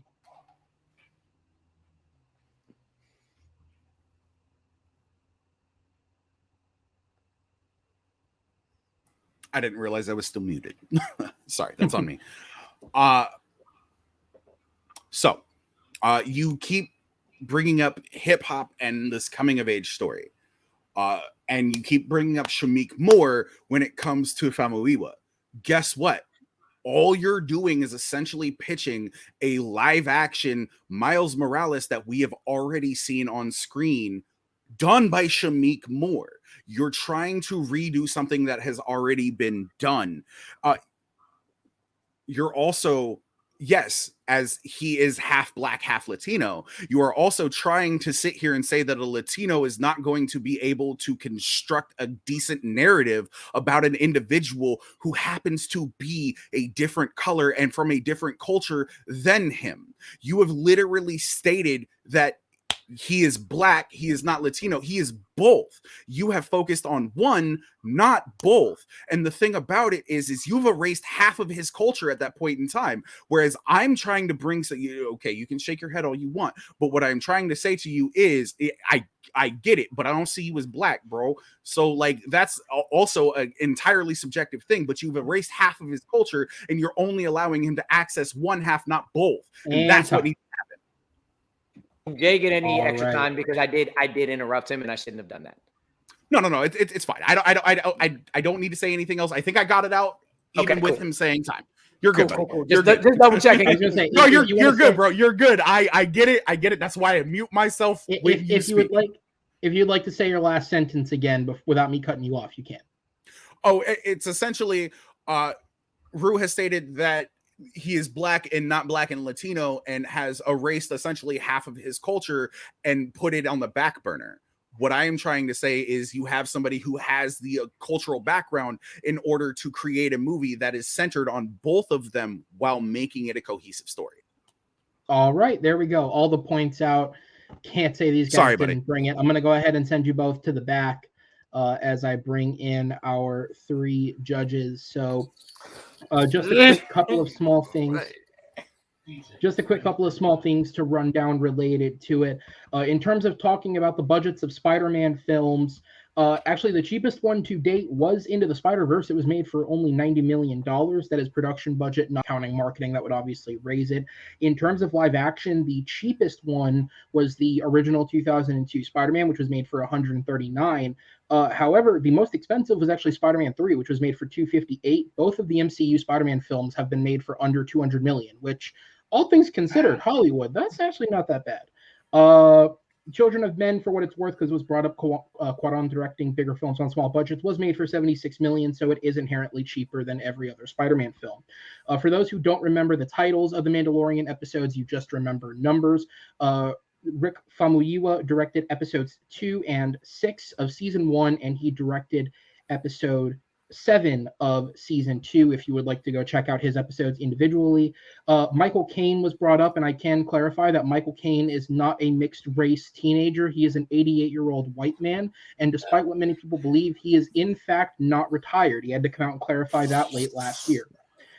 And because we were talking about it, the only upcoming Spider-Man film that is coming is a sequel to Into the Spider-Verse. While none of the directors of the original are coming back, I do think it was worth noting that the directors that are currently on board, the lead director is a guy named Joaquim Dos Santos, who has, among other things, he's most known for his television work, including Avatar: The Last Airbender, Justice League Unlimited, and Voltron: Legendary Defender. The film's co-directors are Justin K. Thompson, who was actually the production designer of the first film, and Kemp Powers, who has recently come into prominence as a screenwriter, helping write Soul and One Night in Miami. And he also co-directed the film Soul, which, for those who did not know, made him the first African-American man to ever co-direct a Disney film, which is insane we got that far without that happening. So good for him. So I think that movie, is safe to say, is in good hands. But none of that matters to the vote. It is to the points made in the match. So, Mr. Diaz, I go to you first. Who gets your vote and what sold you? So just for that argument that we're back and forth, both made a good point, but I went with Jay in the end. I think he definitely made a few points more. And I'm already kind of shocked and thought before it should close the argument with a couple of things. So Jay won in the end. All right, so Jay gets the first vote. Jake, I go to you next. Who gets your vote and what sold you? I went with Gru. These guys have made me reassess my whole judging situation because of how awesome they are. But it was between like the Bill Burr and the Wood of the situation that Rue made. So Rue. Okay, so it's a 1-to-1 vote. So Andrea, I go to you. Who does your vote go to and what sold you on it? My vote will go to Jay because he was able to counter a lot of the points that Amaru made with regard to his movie, and my vote will go to Jay. All right, so judges, thank you so much. I'm going to go ahead and send all of you to the back and bring back in our competitors because, as you guys see, it is a 2-to-2 tie, which means, unfortunately for these guys, they're not done. They don't get to go to bed. You guys are going on to the blind round. Now, because it's been a minute since we've had one of those, for those who do not know, let's go ahead and explain it. The way the blind round works is this is a question the competitors have no anticipation of. There's no indication as to what it'll be. They have no prep time, or they'll get prep time, but they've had no prep time prior to this match. The way that it'll work is the further blind aspect of it. I will give them first a generalization of a question. The example that I've used in the past is name me a Will Smith film. Off of whatever I give them, they will answer the question, and then I will give them the proper debate question that they will answer. Whether or not they think their answer fully computes with it, they will have to do their best to defend their pick. After that, the competitors will get a few minutes off screen to prepare, at which point they will come back, and we will get this one last round in. Are you guys ready? Are there any questions? Nope. My question is, Rue, can we run this back? Bro, this has been the most fun I've had yelling at a friend of mine in a long time. And holy shit, bro. 2 and 4 will go down in history as probably some of the best debated fucking topics in Battleground history. I will give that. As the person who's previously deemed a match the best we've done so far, I'm going to say that this is definitely up there. You guys have fucking brought it tonight. So with that said, are you guys ready for your prompt? Yes, Bring sir. the best out of each other. Let's go. All right. Get the best out of this one. Your prompt is, and as a reminder, whoever answers first will go first. That's how we decide it, just so you know. Your prompt is, name me a movie from the Conjuring universe of films.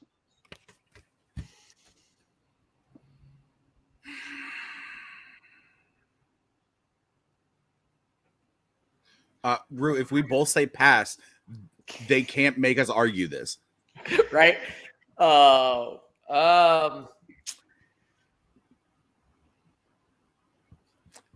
Conjuring. Okay. The Nun is one, right?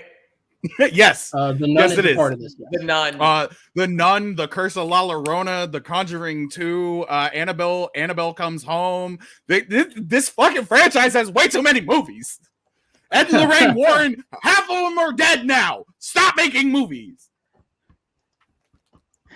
All right. Well, I can see this is going to be a positive fight. I'm glad you two got this question. What we are debating is, what is the best movie within the Conjuring universe? So, as a reminder, Jay said The Conjuring, Rue said The Nun, so that is what we are going with. Gentlemen, I will give you guys a few minutes off screen to prep. As for those of you watching, we will be back in just a few seconds.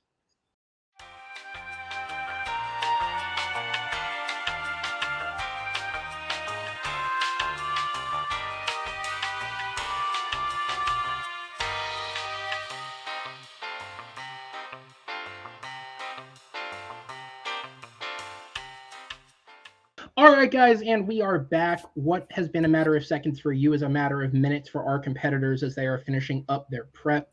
For those who need a reminder, the blind round question presented to them is, what is the best movie within the Conjuring universe? Based off the generalization given, Jay will be arguing for the original 2013 Conjuring. Amaru will be arguing for The Nun.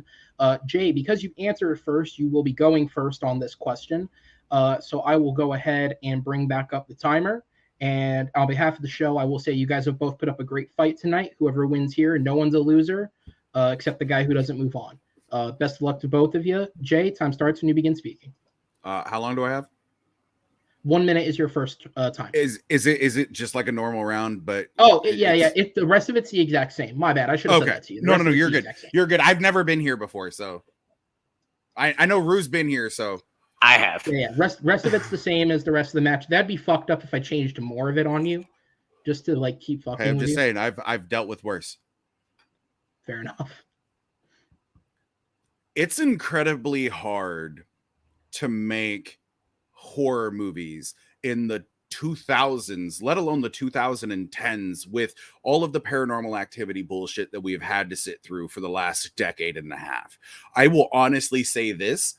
The Conjuring, the original 2013 Conjuring, chilled me to my fucking bones. And I'm not normally an individual who believes in fucking spirits, poltergeists, the like.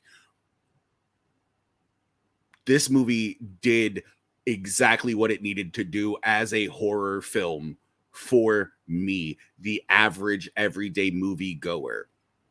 It created a sense of dread. It created a sense of mystery. And it created a sense of horror because you didn't know what was going to happen. We don't know who the hell Ed and Lorraine Warren really are at the beginning of the very first one. But we can tell with what they put in their quote-unquote museum that this is going to be something incredibly large. And without the very first movie in the franchise, we wouldn't have that. The Conjuring is the best film in the Conjuring franchise. All right, and that is time. Amaru, it is back to you. 1 minute on the clock when you start speaking.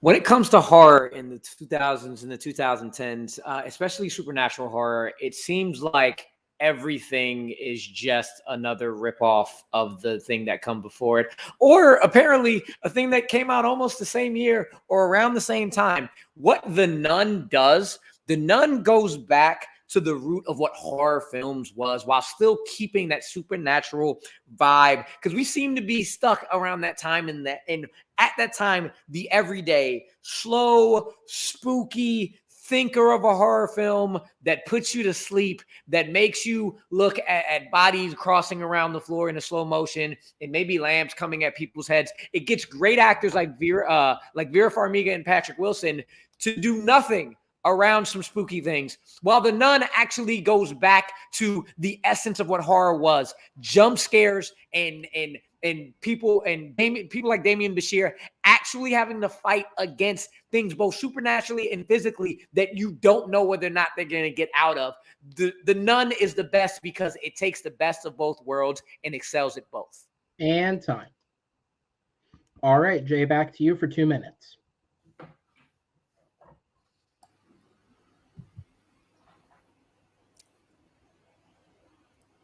The Conjuring takes what other movies have done before and elevates it and makes it better. We want to talk about a haunted house. Cool. Where does everybody go? Everybody goes to Amityville Horror, whether it's the 1970s version, whether it's the shitty version with Ryan Reynolds. Guess what? The Conjuring did it better, and it wasn't even the actual house itself. It was a spirit within the house. And yes, it's a spirit in the sense that the family got murdered in the house. It's way more creepy and terrifying when you don't understand where that's coming from.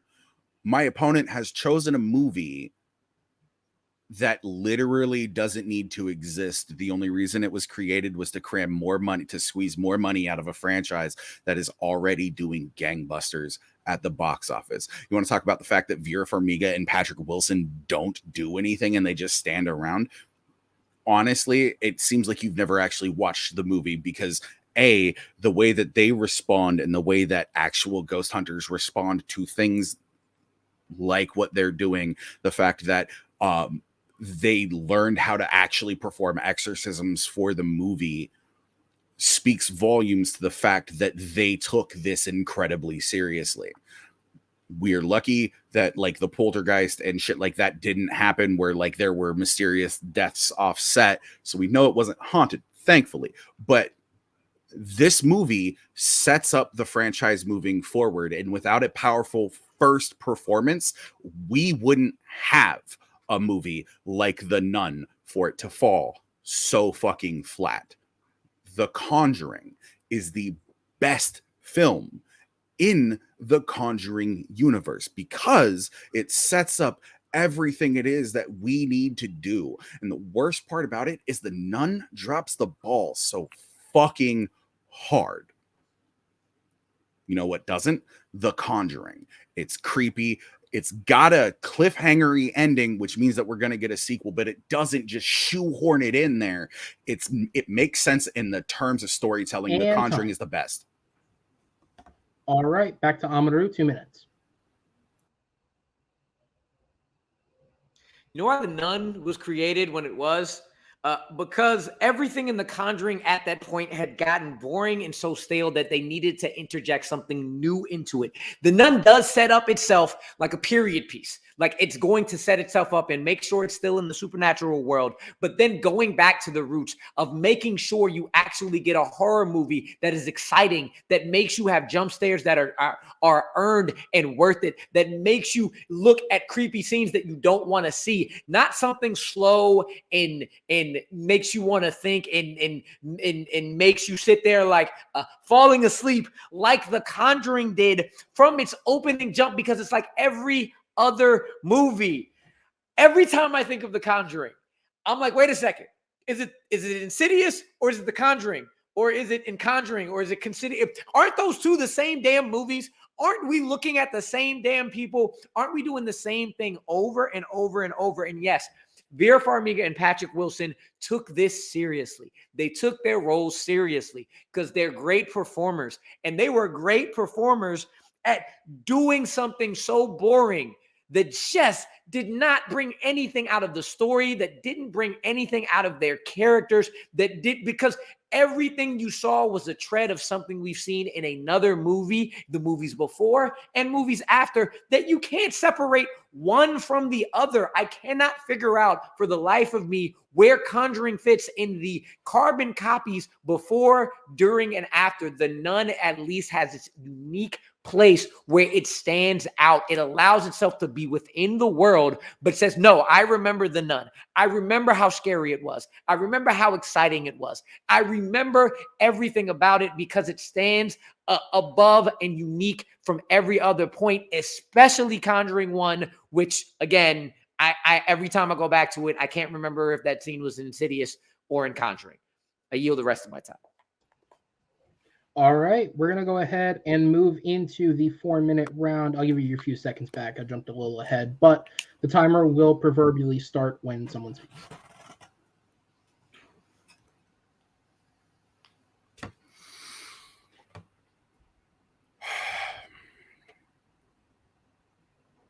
I'm not going to bring up Rotten Tomatoes. Everybody can go ahead and look at the Rotten Tomatoes. One of these movies is better on that one website. One of these movies is continuously ripped by critics of being nothing but a ripoff and repetitive and just not good, and the acting isn't great. That's fine. We can go over that all we want. But if we actually sit down and we look at the movies, yeah, my movie's a little bit of a slow burn, but guess what? We have become so inundated with movies that have a jump scare every 5 minutes. We needed something like The Conjuring, and this is the reason why there are 9 fucking movies in the Conjuring franchise. Because we needed something that had a slow burn to it, where we aren't just instantly gratified every time we think something's going to happen. They had an air of subversion to what it is that they were doing. With your movie, it's old. It's played out. We've seen this time and time again.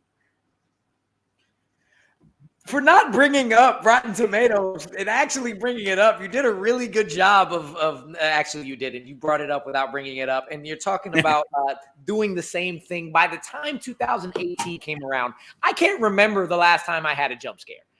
It might have been a decade, it might have been a decade and a half. I hadn't seen a jump scare in a horror movie in so long. Cool, so you don't watch horror movies? No, I don't have available horror movies to let me get jump scared. What I see again and again is you can't subvert something that is continuously done. So your argument is subjective because you haven't seen it doesn't mean that it doesn't happen. No, I haven't seen a horror movie that has had a jump scare in so long, and that's why The Nun needed to go in there, because there weren't movies with those jump scares. Its jump scares weren't even good. There are 2 in the movie, and they're both just, oh, this is about to be a jump scare. Your movie is played out, bro. Look, I know you write everything down on a fucking playboard. And you know what? 100%, you could watch The Nun and be like, this is about to happen. This is about to happen. This is about to happen. You can do that with absolutely every single horror movie ever that's not named Get Out or A Quiet Place. By 2018, what you don't get for a long time is those jump scares on top of everything else. While by the time The Conjuring came out, by the time The Conjuring came out, Conjuring didn't subvert anything. It did the exact same thing other movies had already been doing. You could say, okay, well, something's going to come out of here. Something's probably going to fly off a wall really slow. You probably hear the weird noise over there. With the exception of none of those things, but the weird noise happened in my film. There's this entire scene about the body getting dragged across the floor, and you're talking about exorcisms. Exorcisms has been shown to be the slowest and most ridiculously not scary thing outside of Constantine. You go back to The Exorcism and people are bored out of their minds saying that is not a scary movie. And that continues in them being People nowadays say that The Exorcist, not The Exorcism, The Exorcist, wasn't a scary movie. Because you know what? That's 100% fair. But what you're saying now is if we look at it with a lens of the 2010s, the 2020s, wherever the fuck we happen to be, 2029 when this fucker finally comes out, yeah, we have a different approach to what horror movies are. This is going back to its roots, whereas yours is literally making a very bad attempt at doing that and failing every step of the way because it's not an original movie. Your movie literally tries to do the best things and fails. If this was a game of D&D, they would roll natural ones every time they tried to do something because it's that bad. It's that predictable. And the fact that they couldn't even get Vera Farmiga, they had to get Tessa Farmiga in, her sister, and she can't even hold a candle to somebody who you said doesn't do anything in a movie. However, Damian Bashir is so much of a better actor than Patrick Wilson, and you're talking about going back to its roots. It's going back to its roots of a boring and slow, while doing the same thing that the last 10 years before and 10 years after The Conjuring has done. The Nun actually takes swings at doing something that hasn't been seen and misses every single years. time it takes those swings. And you have actual scares. You have actual fun going back to when horror movies were made to be scary. It goes back to the You mean in the 1970s, like you said, The Exorcist wasn't scary though. Time. All right, we're gonna go to.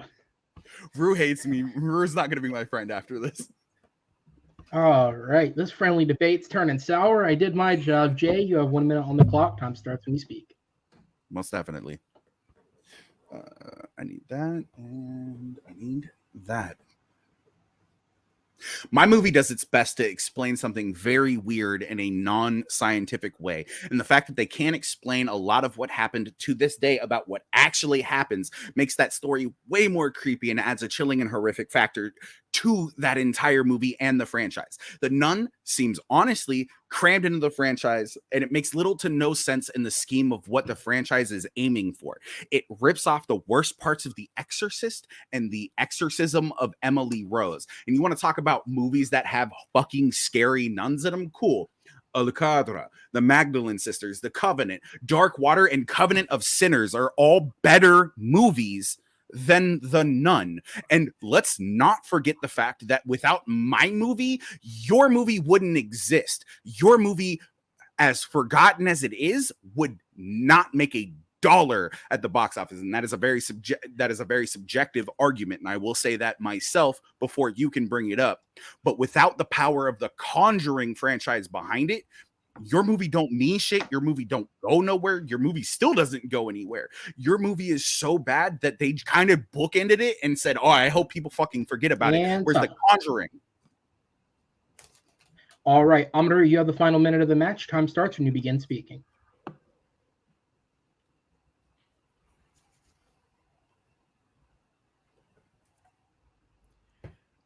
The Conjuring goes back to its roots like The Exorcist and brings everything that is boring and slow about the movie, that it makes it it's not unique. You can't pick it out in the lineup of movies that comes around the same time for the 5 years before and 5 years after, like Mama and Sinister and that Poltergeist remake and Insidious, which again, I don't remember which scenes are from which movie. The Nun goes back to the roots of jump scares because we haven't had a jump scare in the last 10 years up until 2018. We haven't had one that we're allowed to go into it, take what the Conjuring franchise is like, take that period piece, take that supernatural element, but actually make it unique for the time, because we had lost that essence of what makes horror good horror. Not only a vibe, but also the element of actually getting scared.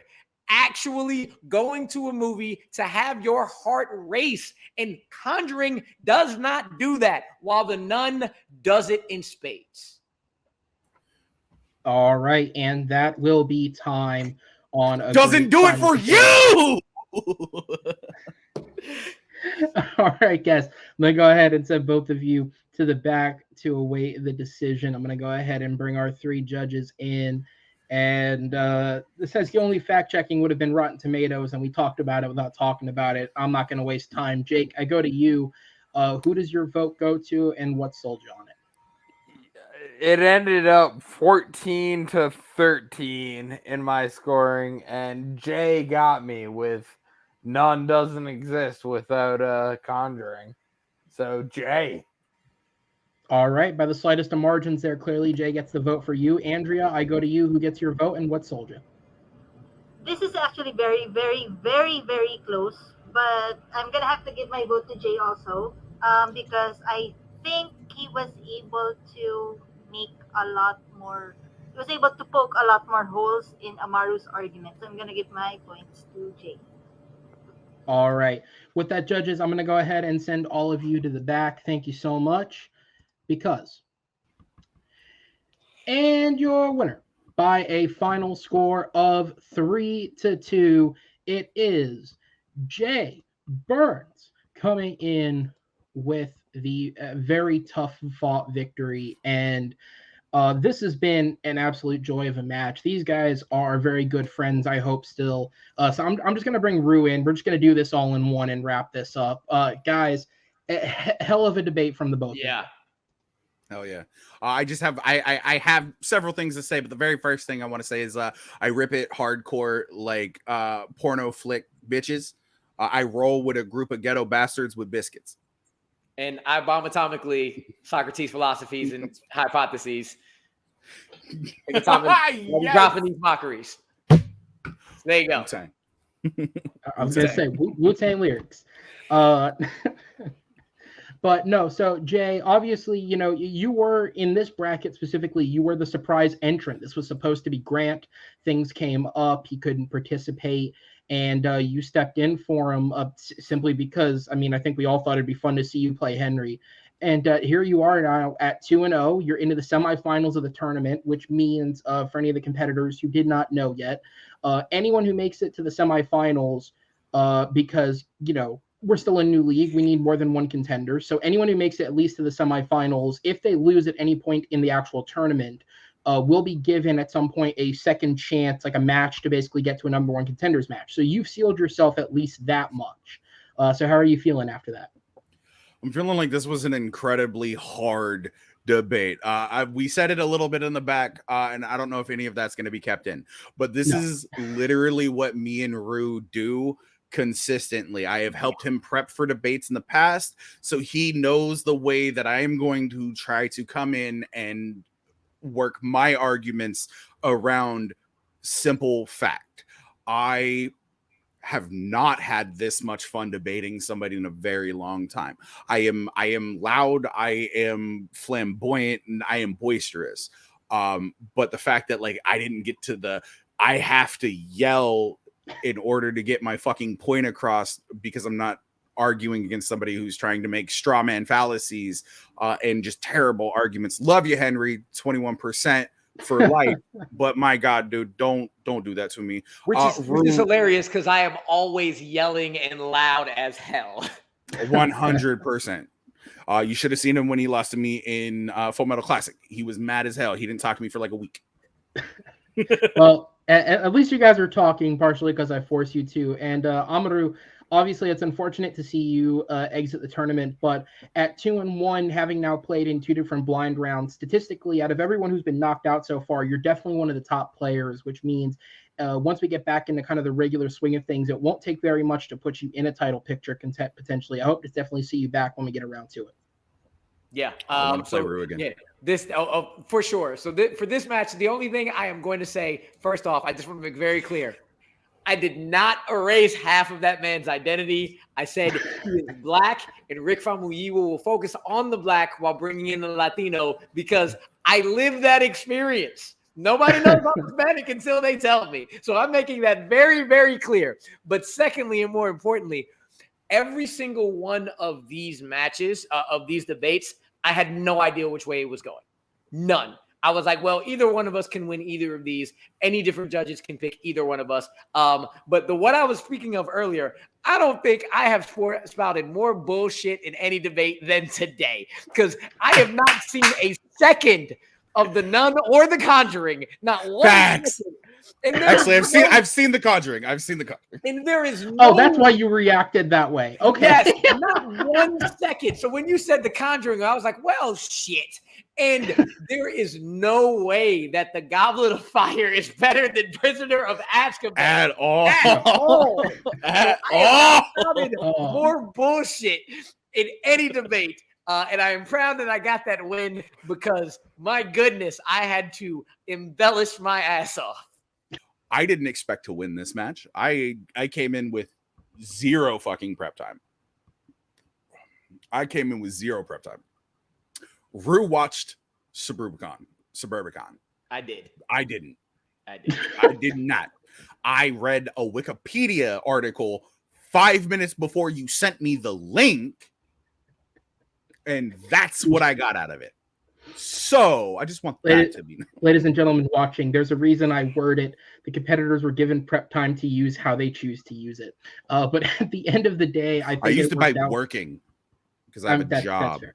That's fair. The only reason I can do half as much as I do is because I substitute teach for children, which down here means I give them a worksheet and can do what I like. So, because that's Florida's education. Rue as a teacher is like facts. Yeah.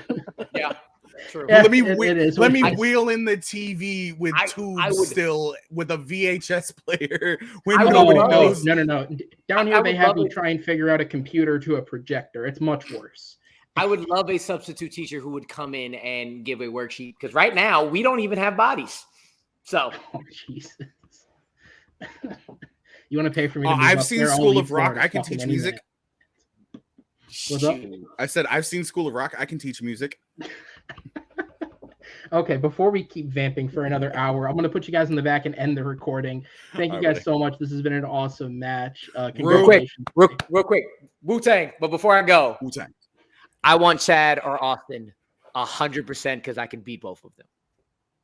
You're calling your shot. You want Chad or Austin? One of the two. I saw their debate. It was good, but I could beat both of them. So please. Let's do a double match. Me and Rue versus Chad and Carrie. Let's do a double match. We'll figure that out afterwards. Fuck yeah. We'll figure this out down the road. All right, I'll do my best for you, Amaru. I'm going to go ahead and send both of you guys to the back, and let's end this thing. Guys, what a way to start off the new year, right? We had a Christmas season full of fun exhibition matches, and we're back in the depths of these two guys playing. It was an awesome, awesome match. Shout out to the winner of tonight, Jay Burnz, and Amaru Moses put in a hell of a shift as well. If anything, not doing this means he now has more time to study to go back for that Schmodown belt until I distract him for like 3 days the next time he plays. But with that said, guys, thank you so much. I want to thank all our great judges, Chris Diaz, Jake Reese, and Andrea Malabag for being here with us tonight.